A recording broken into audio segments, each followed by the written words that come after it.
pero estos sitios me alborotan la rinitis. Entonces apenas entré, quedé con la tos. Bueno,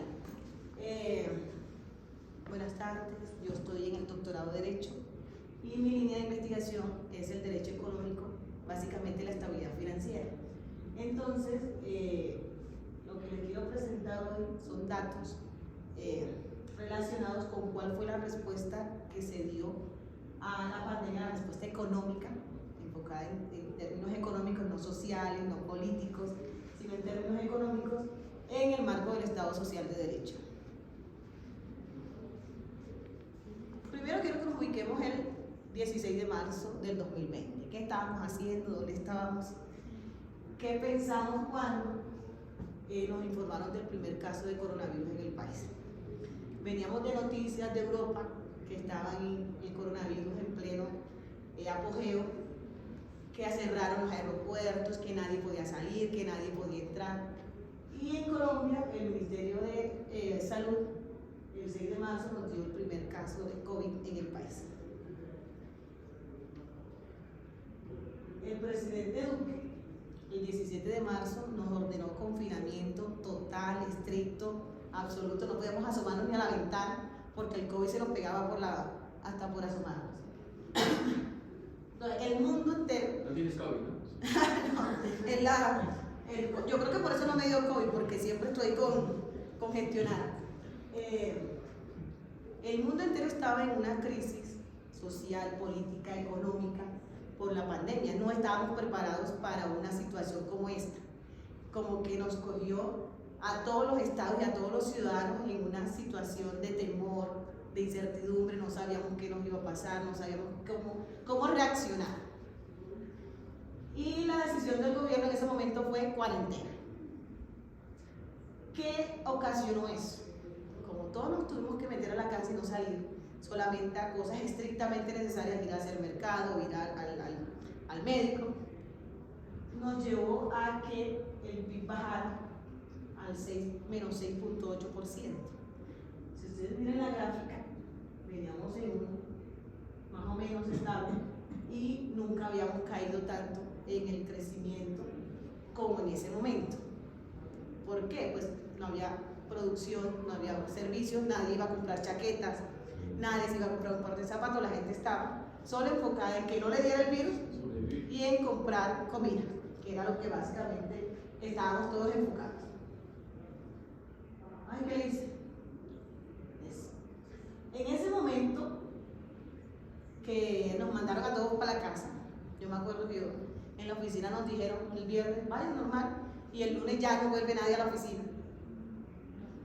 Los niveles de desempleo se dispararon y la gente que vivía del día a día pues no tenía cómo salir, entonces aumentó la pobreza, aumentó el desempleo.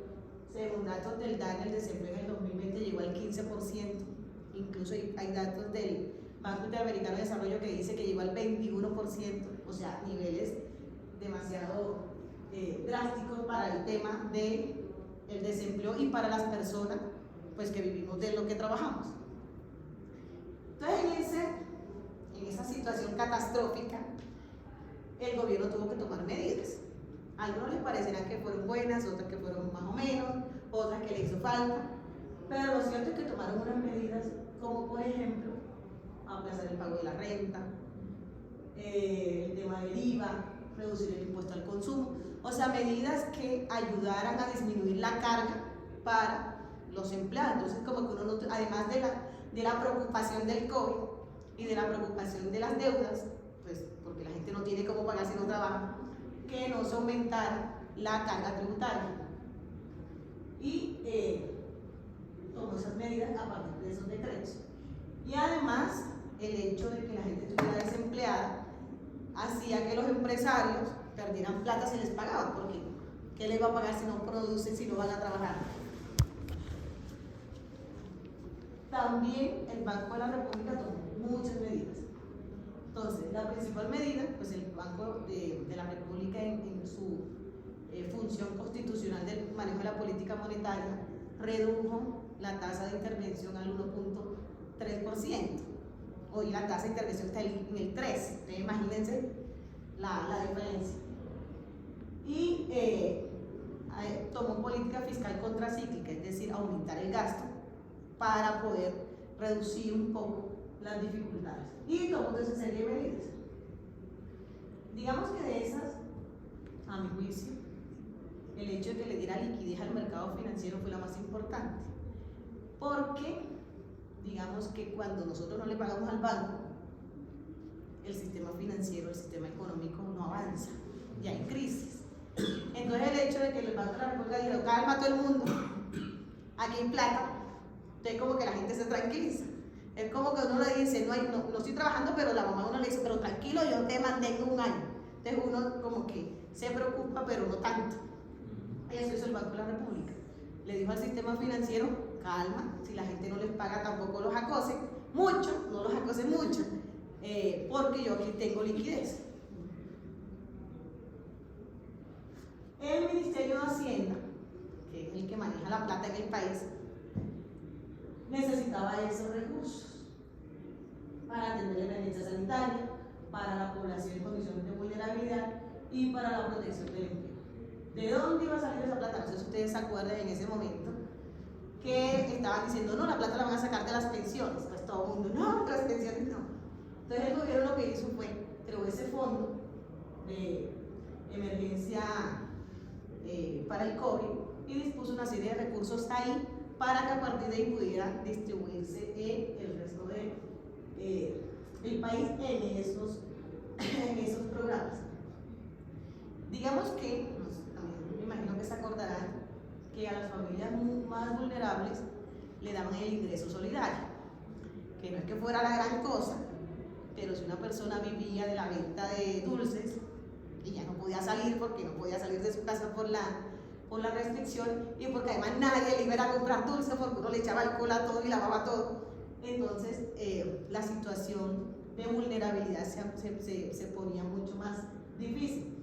Entonces en ese programa de ingreso solidario le daban 160.000 pesos a la gente, que es poquito, pero tampoco tenemos plata para tanta cosa.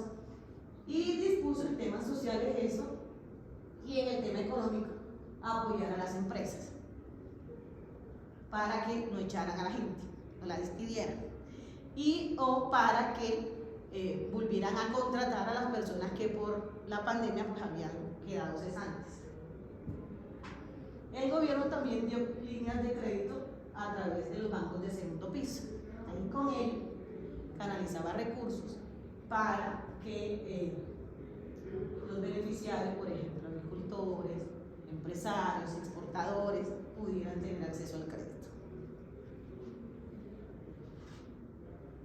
Digamos que en el 2020 el PIB decreció 7.3%. Y entonces uno puede decir, pues claro, porque estábamos en plena pandemia. Entonces uno también no puede decir, entonces las decisiones del gobierno fueron adecuadas, fueron insuficientes, ¿o qué? Digamos que uno puede tener sus propias posiciones políticas, que le guste Duque o no le guste Duque, pero los datos son los datos. Los datos son hechos y hablan por sí solos. Entonces puede ser que a uno no le guste que los 160.000 pesos a la gente era muy poquito, que debieron darle 500.000 o 1 millón, que debieron haber ordenado abrir los bares en el primer año y en el segundo año. Pero lo que es cierto es que en el 2021 el PIB creció al 11%. Entonces uno puede decir ahí que las decisiones tomadas sirvieron. Que hubiese podido ser mejor, no lo vamos a saber nunca. No lo vamos a saber nunca. Lo cierto es que pasamos de estar en decrecimiento para crecer al 11%.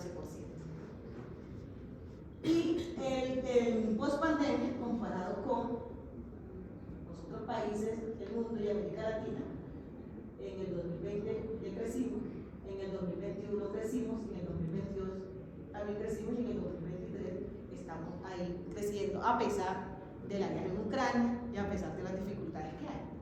Entonces, como las decisiones económicas no son inmediatas, sino que esas se ven reflejadas en los ciclos económicos, uno podría decir, fueron adecuadas. A mi juicio, fueron adecuadas. ¿Que pudieron haber sido mejores? No lo sabemos, de pronto. Pero nosotros no tenemos dinero a borbotones, nuestra economía es limitada, nuestros recursos son limitados. invitados, y se puede ver la tendencia creciente. Y en lo que tiene que ver con el desempleo, si ustedes miran, en el 2020, que es la punta más pronunciada, el desempleo pues subió. La gris dice tasa de desempleo, estaba súper alta. Pero si miran dónde vamos en el 2020 y en el 2023, ha bajado la tendencia del desempleo, lo cual implica que las decisiones económicas de fortalecimiento del sistema empresarial sirvieron, porque se han ido recuperando los puestos de trabajo formales. Que estamos en una informalidad muy alta, sí, pero pues eso no va a variar de un día para otro, y menos saliendo de una pandemia en la que estuvimos casi 2-3 meses en confinamiento total. Eso para decir que no estamos súper bien, pero tampoco estamos súper mal. Vamos avanzando en la recuperación económica, y eso también demuestra la confianza que hay en la economía colombiana.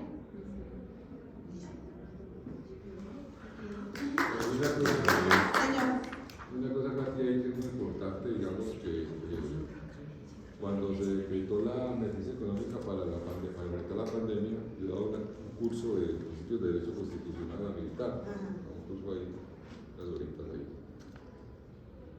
Y analizando la cosa con los estudiantes, nos dábamos cuenta que la institucionalidad que permite ese tipo de medidas es increíble, digamos.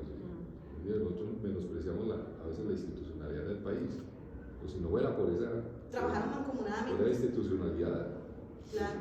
Es que otros países no han salido del problema, están todavía tratando de sobreaguar. Nosotros no, nosotros se pudo mantener y respetar una serie de controles y se pudo salir del problema, ¿no? Sí, digamos que aquí los órganos encargados del sistema económico, bajo la República, la Hacienda, el gobierno, trabajaron mancomunadamente tomando decisiones enfocadas en mantener el crecimiento, o sea, disminuir o mitigar un poco los efectos del COVID y procurar una mejora rápida.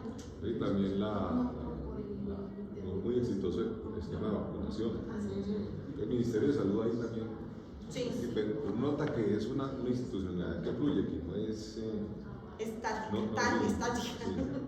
No es porque necesitaban decisiones rápidas. No podía decir, me puedo tomar un mes, no te puedes tomar un mes porque la gente necesita plata y comer hoy.